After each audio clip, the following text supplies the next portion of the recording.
Class 9 physics में आपका welcome है। आज हम पढ़ने जा रहे हैं मोशन चैप्टर का सेकेंड वीडियो, जिसमें हम पढ़ेंगे अपने डिस्टेंस और डिस्प्लेसमेंट के बारे में। इससे पहले वाले वीडियो में हमने देखा था कि मोशन और रेस्ट में क्या डिफरेंस होता है और फिज़िकल क्वांटिटीज़ कितने टाइप की होती हैं, scalar quantity and vector quantity के बारे में हमने डीपली देखा था। अब हम नेक्स्ट जो पढ़ने जा रहे हैं डिस्टेंस एंड डिस्प्लेसमेंट। यहाँ पर जो डिस्टेंस एंड डिस्प्लेसमेंट पढ़ेंगे उसमें क्या है कि आपका पूछा जाता है, दो टाइप से क्वेश्चंस आते हैं, डिस्टेंस ट्रेवल और डिस्प्लेसमेंट के बीच में डायरेक्ट क्वेश्चन आता है कि इनमें क्या डिफरेंस है, right the difference between distance and displacement. And another जो आपके क्वेश्चन आते हैं वो आते हैं इन पे कॉन्सेप्चुअल क्वेश्चन, ठीक है। तो उस पर हम लोग थोड़ा सा डीपली अभी देखते हैं। डिस्टेंस क्या होती है, डिस्टेंस की डेफिनेशन अगर हम बताना चाहें तो डिस्टेंस क्या होती है, हमने अपने देखा है कि किसी भी चीज़ के बारे में अगर हम बोलते हैं कितनी डिस्टेंस है, यानी हम बोलते हैं the distance between Allahabad to Delhi, distance between the school my school to my home, इस तरह से हम बात करते हैं। तो एक्चुअली हम डिस्टेंस के बारे में क्या कहते हैं कि जो डिस्टेंस होती है, distance travel a body is the actual length of the path covered by moving body. यानी जब कोई बॉडी मूव कर रही होती है तो वो जिस रास्ते को कवर करती है, यानी जिस रास्ते पर वो चलती है उसकी एक्चुअल लेंथ कितनी है, यानी जिस रास्ते पर वो चल रही है उसकी एक्चुअल लेंथ कितनी है, इररेस्पेक्टिव ऑफ द डायरेक्शन। यानी डायरेक्शन से कोई फ़र्क नहीं पड़ता कि वो किस डायरेक्शन में जा रही है, बस वो जिस जिस रास्ते पर जाए, यानी कि अगर कोई ये बॉडी है तो वो यहाँ से स्टार्ट करिए तो वो जिस जिस पाथ पर जाए, चाहे वो जिगजैग पाथ पर जाए, वो जिस जिस पाथ पर जाए, बस उस पाथ के बीच की एक्चुअल जो डिस्टेंस होगी वही क्या कहलाएगी, यानी जो एक्चुअल लेंथ होगी वही इसकी डिस्टेंस कहलाएगी। Okay, irrespective to the direction, ठीक है।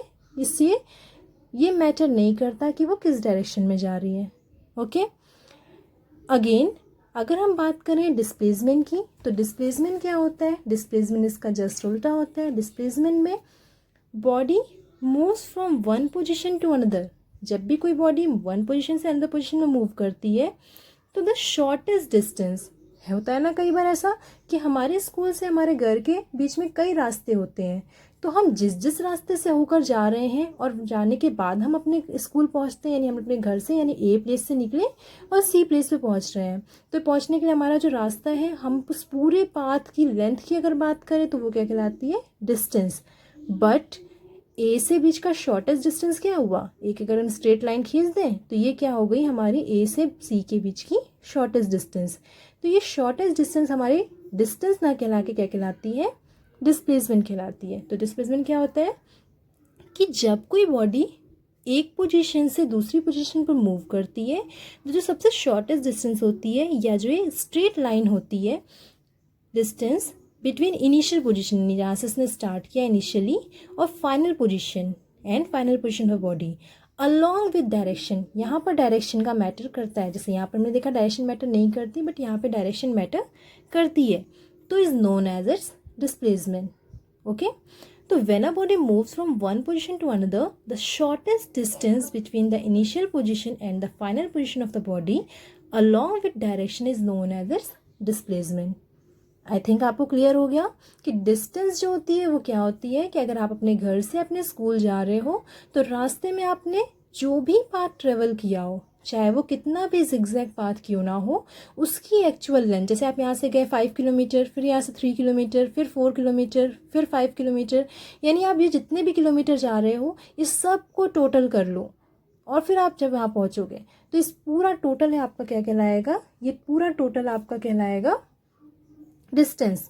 बट डिस्प्लेसमेंट इस पर मैटर नहीं करता कि आपने रास्ता कहाँ से ट्रेवल किया, डिस्प्लेसमेंट मैटर करता है कि आपकी इनिशियल पोजीशन क्या है और फाइनल पोजीशन क्या है। एक बार इसको और अच्छे से क्लियरली देख लेते हैं इस एग्जांपल के थ्रू। एक मैन था जो कि क्या करता है, वो ए से, ए पर उसका घर है, एक ए पॉइंट पर उसका घर है और उसको सी पोजीशन पे जाना है। अब उसके पास दो रास्ते हैं, या तो वो ए से पहले बी पे जाए 5 किलोमीटर चल के, फिर बी से 3 किलोमीटर चल के सी पर जाए, या वो डायरेक्टली ए से सी पर चला जाए। ठीक है, तो अगर वो ए से बी जाता है और बी से सी जाता है तो उसने टोटल कितना पाथ कवर किया, 5 किलोमीटर इधर और 3 किलोमीटर इधर, यानी टोटल कितना किलोमीटर ट्रेवल किया, 5 किलोमीटर प्लस 3 किलोमीटर यानी 8 किलोमीटर। तो इसकी डिस्टेंस कितनी हुई, 8 किलोमीटर। बट अगर हम ए से सी की बात करें डिस्प्लेसमेंट की, तो ए से सी के डिस्प्लेसमेंट क्या होगा, शॉर्टेस्ट डिस्टेंस, यानी स्ट्रेट लाइन। अगर हम ए इनिशियल पोजीशन और सी फाइनल पोजीशन के बीच में एक स्ट्रेट लाइन खींच दें, तो ये जो डिस्टेंस होगी ये शॉर्टेस्ट डिस्टेंस क्या कहलाएगी, इसकी डिस्प्लेसमेंट, यानी 4 किलोमीटर। अब क्योंकि डिस्टेंस के लिए तो डायरेक्शन की ज़रूरत होती नहीं है, तो हमने कहा कि केवल 8 किलोमीटर, बट इसमें डायरेक्शन की ज़रूरत होती है। हमने अभी बात किया कि अलॉन्ग विथ डायरेक्शन, तो इसलिए हम इसमें जब डिस्प्लेसमेंट की बात करेंगे तो हम इसके आंसर में लिखेंगे 4 किलोमीटर टूवर्ड्स ईस्ट। डायरेक्शन तो आपको समझ में आती है ना, नॉर्थ, साउथ, वेस्ट, ईस्ट। ए से हम किस ओर चल रहे हैं, ईस्ट ही ओर चल रहे हैं, तो 4 किलोमीटर टूवर्ड्स ईस्ट। क्लियर हो रहा है? तो एक बार फिर से देख लेते हैं डिस्टेंस और डिस्प्लेसमेंट। डिस्टेंस जो होता है वो क्या होता है कि हमारी actual length of the path covered by moving body. आप इसे नोट भी कर लीजिए। डिस्टेंस जो होता है वो क्या होता है आपका, distance travel by a body is the actual length of the path covered by moving body irrespective of the direction in which of the body travels. Okay, note कर लीजिए इसको, आपको ये नोट करना है। डिस्टेंस और डिस्प्लेसमेंट के बीच में डायरेक्टली आपसे डिफरेंस पूछा जा सकता है। और वहीं आप डिस्प्लेसमेंट में क्या पॉइंट लिखेंगे, when a body moves from one position to another the shortest distance या straight line distance between the initial position and the final position of the body along with direction is known as its displacement. Okay, हो गया ये। अब आते हैं next point पर। Differences में हमें पॉइंट वाइज लिखना होता है, तो नेक्स्ट पॉइंट हमारा क्या है, नेक्स्ट पॉइंट लिखेंगे the distance travel by a body can not be zero. Distance travel by a body can not be zero. जबकि डिस्प्लेसमेंट में क्या लिखेंगे, the final displacement of a moving body can be zero. इसका क्या मतलब है, कभी भी आपने सुना है या देखा है कि किसी भी चीज़ की लेंथ जो है वो जीरो हो जाए। अगर आप डिस्टेंस ट्रेवल कर रहे हो, यानी आप इस पॉइंट से इस पॉइंट भी मूव कर रहे हो या इस पॉइंट से इतना भी मूव कर रहे हो, तो आप कुछ तो मूव कर रहे हो, तो एक्चुअल डिस्टेंस जो है वो क्या हो गई आपकी, एक्चुअल डिस्टेंस आपने कहा कि फॉर एग्जाम्पल अगर आप ए पॉइंट से चले और आप वापस से ए पर आ गए, तब भी आपने यहाँ से यहाँ तक कुछ तो पाथ ट्रेवल किया, तो ये जो टोटल एक्चुअल लेंथ होगी वो आपकी ज़ीरो तो नहीं हो सकती। तो इसलिए डिस्टेंस ट्रेवल जो है वो ज़ीरो नहीं हो सकता। बट अगर आपने ए से ट्रेवल किया और वापस आप ए पे पहुँच गए, तो क्या आपने कुछ भी डिस्प्लेसमेंट किया? नहीं, क्योंकि डिस्प्लेसमेंट क्या होता है, इनिशियल पोजिशन और फाइनल पोजिशन के बीच का डिफरेंस। इनिशियल, एक तरह से आप ये भी कह सकते हो कि डिस्प्लेसमेंट क्या होता है, difference between initial position and final position. अब क्योंकि आप ए से चल के वापस ए पे पहुंच गए, तो आपने लेंथ तो कवर की, डिस्टेंस तो कुछ ना कुछ कवर किया, पर डिस्प्लेसमेंट क्या हो गया, जीरो। ठीक है, जैसे कि एग्जांपल ले लो, एक मैन था जो ए से चलता है 5 किलोमीटर बी पे जाता है, फिर बी से 3 किलोमीटर सी पे जाता है, फिर सी से वापस ए पे आ जाता है। तो डिस्टेंस तो इसने ट्रेवल की 5 + 3 + 4 यानी 12 किलोमीटर, बट क्या इसने कुछ डिस्प्लेसमेंट किया? नहीं, ये तो ए से चला था वापस ए पे आ गया, यानी डिस्प्लेसमेंट फ्रॉम ए टू ए कुछ नहीं, क्योंकि ए से चला वापस ए पे आ गया, तो कुछ डिस्प्लेस किया अपनी जगह से, कुछ भी डिस्प्लेस हुआ नहीं, तो इसलिए डिस्प्लेसमेंट क्या हो गया, ज़ीरो। तो इस पे आपका क्वेश्चन भी बनता है कि क्या डिस्प्लेसमेंट ज़ीरो हो सकता है या नहीं। तो अभी हम लोग इसके न्यूमेरिकल को भी देखेंगे। इसका एक आप नेक्स्ट पॉइंट लिख लो, ये सेकंड पॉइंट आपने पर नोट किया, इसको जल्दी से नोट कर लो। सेकंड पॉइंट आपको क्या नोट करना है, पहला पॉइंट आपने नोट कर लिया था, सेकंड पॉइंट आप नोट करिए, distance travel by a body can not be zero. और इधर साइड नोट करिएगा, final displacement of a moving body can be zero. हो गया। थर्ड पॉइंट लिखिए, distance is scalar quantity. Distance is scalar quantity. Displacement side में लिखिएगा, displacement is vector quantity. तो इस तरह से आपके 3 पॉइंट्स हो गए। डिस्टेंस डिस्प्लेसमेंट के ग्राफ में आपको, या दोनों के डिफरेंस में आपको ये 3 पॉइंट्स लिखने होंगे। तो ये हो गया आपका टॉपिक कंप्लीट, डिस्टेंस और डिस्प्लेसमेंट। अब हम चलते हैं इस पर किस टाइप के क्वेश्चंस पूछे जाते हैं, मैं वो भी आपको दिखा दूँ। ये देखिए, आपके एनसीईआरटी बुक का पहला क्वेश्चन आपसे पूछा गया है, an object has move through a distance. एक ऑब्जेक्ट है जो कि कुछ डिस्टेंस मूव करता है, can it have zero displacement? क्या इसका डिस्प्लेसमेंट ज़ीरो हो सकता है? If yes support your answer with an example. यानी कह रहा है कि एक बॉडी है जो कुछ डिस्टेंस मूव की है, तो क्या उसका डिस्प्लेसमेंट ज़ीरो हो सकता है, और अगर हाँ तो अपने आंसर को आप एक एग्जाम्पल के थ्रू समझाइए। तो अभी अभी हमने पढ़ा कि कोई भी बॉडी अगर डिस्टेंस कुछ मूव करती है तो हाँ उसका डिस्प्लेसमेंट ज़ीरो हो सकता है। ठीक है, तो yes, even if an object has move through a distance it can have zero displacement. हो सकता है ज़ीरो डिस्प्लेसमेंट। कैसे हो सकता है? अगर वो बॉडी जहाँ से स्टार्ट करे वापस उसी पोजीशन पे आ जाए। This can happen if after moving through a certain distance the moving object come back to its starting position. Okay, again एक और क्वेश्चन इसी टॉपिक पे, डिस्टेंस डिस्प्लेसमेंट पे। Which of the following is true for displacement? पूछा गया है कि इनमें से डिस्प्लेसमेंट के लिए क्या सही है। क्या displacement can not be zero? क्या ये ट्रू है? बोल रहा है कि displacement can not be zero, but हमने क्या देखा कि डिस्प्लेसमेंट ज़ीरो हो सकता है। तो ये क्या हो गया? ट्रू नहीं है, फॉल्स है ये। Next, its magnitude is greater than the distance travel by the object. यानी कह रहा है कि डिस्प्लेसमेंट का जो मैग्नीट्यूड होता है वो डिस्टेंस से बड़ा हो सकता है। क्या हो सकता है? अब आप सोचिए कि जो डिस्टेंस है उससे आपका डिस्प्लेसमेंट बड़ा हो जाए।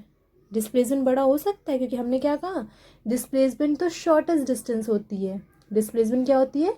Shortest distance. अगर आप अपने घर से स्कूल जा रहे हो तो वहाँ पे डिस्टेंस तो कई सारे हो सकते हैं, पर डिस्प्लेसमेंट क्या होता है? शॉर्टकट। मैंने आपको बताया ना, शॉर्टेस्ट कट। यानी एक जो शॉर्टकट रास्ता होता है वो डिस्प्लेसमेंट कहलाता है, और जब शॉर्टकट, उसका नाम ही शॉर्टकट है, तो वो डिस्टेंस से बड़ा कैसे हो सकता है? तो इस तरह से हम कह सकते हैं कि डिस्प्लेसमेंट कैन बी ज़ीरो। इस तरह से हम कह सकते हैं कि फर्स्ट स्टेटमेंट ट्रू नहीं है। वहीं magnitude of displacement can never be greater than distance travel by object. कभी भी बड़ा नहीं हो सकता। क्यों बड़ा नहीं हो सकता? क्योंकि मैंने आपको बताया ना, डिस्प्लेसमेंट क्या होता है? शॉर्टेस्ट डिस्टेंस, और शॉर्टकट कभी भी लॉन्ग कट से बड़ा नहीं हो सकता। ओके, आई थिंक आपको क्लियर हो गया होगा। और हम इसमें जो क्वेश्चंस होंगे वो आते जाएंगे और हम उस पर डिस्कस करते जाएंगे। अब हम जो नेक्स्ट टॉपिक पढ़ेंगे वो है uniform and non uniform motion. I hope कि आपको डिस्टेंस डिस्प्लेसमेंट टॉपिक क्लियर हो गया होगा। बहुत इंपॉर्टेंट टॉपिक है ये सब, और ये डायरेक्टली आपसे पूछे जाते हैं और कॉन्सेप्चुअल भी पूछे जाते हैं, तो आपको कॉन्सेप्ट बहुत ही क्लियर होने चाहिए। जो भी टॉपिक आपको या जो भी पॉइंट आपको नहीं समझ में आए आप मेरे से पूछो, मैं आपको बताऊंगी। नेक्स्ट टॉपिक हम पढ़ेंगे यूनिफॉर्म मोशन और नॉन यूनिफॉर्म मोशन के बारे में। तो फिर चलते हैं। ओके, तो आप मेरे साथ नोट्स बनाते चल रहे हो ना। सबसे पहला टॉपिक हमने बनाया था मोशन और रेस्ट की डेफिनेशन लिखी थी। देन नेक्स्ट आपने हेडिंग डाली थी फिजिकल क्वांटिटी, जिसमें हमने स्केलर और वेक्टर क्वांटिटी के बारे में लिखा था। नेक्स्ट हमारी हेडिंग थी डिस्टेंस डिस्प्लेसमेंट, जिसमें हमने उन दोनों के बीच में डिफरेंस लिखा था। तो आपने, आई होप कि आपने इसमें जो तीनों पॉइंट्स थे आपने नोट किया होगा। नहीं नोट किया होगा तो आप फिर से वीडियो को पॉज करके या स्क्रीनशॉट लेके आप उसको ज़रूर नोट कर लीजिए। नेक्स्ट हेडिंग डालिए यूनिफॉर्म मोशन। यूनिफॉर्म मोशन क्या होता है, पहले आप इसकी डेफिनेशन लिख लीजिए, फिर मैं इसको एक्सप्लेन कर देती हूँ। लिखिए, a body has a uniform motion if it travels equal distance in equal interval of time. Equal distance in equal interval of time, no matter how small this time interval may be. Okay, note हो गया? A body has uniform motion if it travels equal distance in equal interval of time, no matter how small this time interval may be. Okay, आगे लिखिए, the distance time graph for uniform motion is a straight line.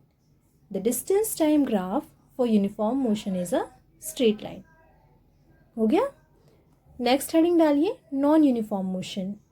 Non uniform motion, a body has a non uniform motion if it travels unequal distance in equal interval of time. Unequal distance in equal interval of time. हो गया? चलिए अब इसको समझते हैं हम लोग। Uniform motion का मतलब क्या होता है कि कोई भी body equal distance equal interval of time में कंप्लीट करे। जैसे कि 1 सेकेंड में 10 मीटर चल रही है तो अगले 1 सेकेंड में फिर 10 मीटर चले, फिर अगले 1 सेकेंड में 10 मीटर चले। यानी कि अगर वो 1 सेकेंड में ए से बी 10 मीटर जाती है तो फिर नेक्स्ट जो सेकेंड होगा उसमें वो क्या करे, वो 10 मीटर ही चले। समझ रहे हैं आप? यानी अगर हम कहते हैं कि दो 2 मिनट में वो क्या हो रही है, 10 किलोमीटर चल रही है। तो 4 मिनट में कितना चलेगी, 4 मिनट में वो 20 किलोमीटर चलेगी। 6 मिनट में कितना चलेगी, 30 किलोमीटर चलेगी। यानी अगर 10-10 के इंटरवल में हम बात करते हैं कि 2 मिनट में वो 10 किलोमीटर चल रही है, तो 4 मिनट में कितनी चलनी चाहिए, 20 किलोमीटर। ठीक है। और 6 मिनट में, यानी 2-2 का इंटरवल अगर हम लेके चल रहे हैं, ऐसा ज़रूरी नहीं है कि 10 है तो 10 ही आपका सेकेंड भी हो, यानी आपका टाइम फिक्स हो और डिस्टेंस भी फिक्स हो। समझ रहे हैं ना। यानी हमने क्या किया, हमने आपसे बोला कि कोई बॉडी है वो यहाँ से यहाँ ट्रेवल कर रही है, 1 मिनट लगा उसको, 1 मिनट में उसने कितना ट्रेवल किया, 10 मीटर। ठीक है। फिर अगले 1 मिनट में वो कितना ट्रेवल करे, अगले 1 मिनट में फिर वो क्या करे, 10 मीटर ट्रेवल करे। फिर अगले 1 मिनट में वो कितना ट्रेवल करे, 10 मिनट ट्रेवल करे। तो 10 मीटर ट्रेवल करेगी। तो इस तरह से इसे हम कहेंगे कि कैसे ट्रेवल कर रही है, यूनिफॉर्म मोशन। और इसमें जब हम डिस्टेंस टाइम ग्राफ बनाते हैं, तो ये अगर हमारा टाइम है और ये हमारा डिस्टेंस है, तो यहाँ हमारा है 0 मिनट, ये हो गया 1 मिनट, 2 मिनट, 3 मिनट, 4 मिनट, ये हो गया 10, 20, 30, हम एवरेज मान ले रहे हैं। तो अगर 1 मिनट में कितना चली, 10 मीटर। ठीक है, डिस्टेंस हम ले लेते हैं मीटर में। तो अगले 1 मिनट में कितना चलेगी, 10 मीटर, यानी कि टोटल कितना हो गया, 20। अगले में 30। तो इसका ग्राफ हमेशा कैसा बनेगा, स्ट्रेट लाइन ग्राफ। तो हम क्या कहेंगे, distance time graph uniform motion के लिए कैसा होता है, स्ट्रेट लाइन ग्राफ होता है। क्लियर हो रहा है। एक एग्जाम्पल और ले लीजिए। अगर हम कहते हैं कि कोई बॉडी जो है वो 2 मिनट में, यानी कि हम यहाँ पे मानते हैं 2, 4, 6, 2 मिनट में कितना चलती है, 10 किलोमीटर चलती है, यानी यहाँ पे। तो 2 मिनट में फिर 10 किलोमीटर चलना चाहिए, यानी 4 मिनट में कितना चलना चाहिए, 20, है ना। फिर 2 मिनट में कितने चलेगी, 10 मिनट, यानी 10 मीटर। तो फिर इसका ग्राफ कैसा बनेगा, स्ट्रेट लाइन ग्राफ। ओके। अब आते हैं non uniform motion. Non uniform motion की डेफिनेशन हमने क्या लिखी कि if it travel unequal distance in equal interval time, यानी सेकेंड टाइम फिक्स है बट जो टाइमिंग है वो अलग अलग है। जैसे यहाँ पे एक एग्जांपल दिया गया है, फर्स्ट सेकेंड में कितना चल रही है, 4.9 मीटर। जैसे कि आप किसी भीड़ भाड़ वाले इलाके में जाते हो, तो वहाँ पे क्या होता है, जब आप नॉर्मल रास्ते पे जा रहे थे तो आप कितनी की स्पीड से चल रहे थे, 24.5 मीटर आपने कवर कर लिया था। पर वहीं जब आप भीड़ में जाते हो तो आपको क्या करनी पड़ती है, अपनी स्पीड स्लो करनी पड़ती है। तो आप कितना ट्रेवल कर पाते हो, केवल 4.9 मीटर। यानी आप पहले सेकेंड में तो आप कितने मीटर चले, बस 4.9, बहुत धीमे चल रहे थे। बट जैसे ही आपने सेकेंड में देखा आप इतना स्पीड में चल रहे हो, थर्ड सेकेंड में आप और स्पीड में चल रहे हो। तो यानी क्या हो गया कि आपका कोई टाइम फिक्स है पर आपकी डिस्टेंस फिक्स नहीं है। पहले शुरू में कम चल रहे थे, फिर देन आपने ज़्यादा चलने लगे। तो इस तरह से हम कहेंगे ज़्यादा डिस्टेंस आपने कवर कर ली, डैट मीन्स कि आपका टाइम फिक्स नहीं है, लेकिन टाइम इंटरवल फिक्स है बट डिस्टेंस फिक्स नहीं है। तो ये आपका क्या कहलाता है, नॉन यूनिफॉर्म मोशन। और इसका ग्राफ हमेशा आपका कैसा बनेगा, इसका ग्राफ आपका कर्व बनेगा। तो आप इसमें नोट कर लीजिए कि the distance time graph for non uniform motion, note कर लीजिए, the distance time graph for non uniform motion is a curve path. Curve path क्या लिखेंगे, कर्व्ड पाथ। ओके। यहाँ पर आप एक नोट डालिएगा और उस नोट में लिखिएगा, एक नोट डालिए और उस नोट में लिखिए the motion of a freely falling body, the motion of a freely falling body, freely, the motion of a freely falling body, freely falling, the motion of a freely falling body is an example of non-uniform motion, is an example of non-uniform motion. Okay, clear हो रहा है। तो इस तरह से ये आपका जो है non uniform and uniform motion आपका कंप्लीट होता है। नेक्स्ट वीडियो में हम बात करेंगे स्पीड एंड वेलोसिटी के बारे में। तो नेक्स्ट टॉपिक हमारा क्या होगा, स्पीड एंड वेलोसिटी। तब तक के लिए thank you for watching this video. Good luck, bye bye.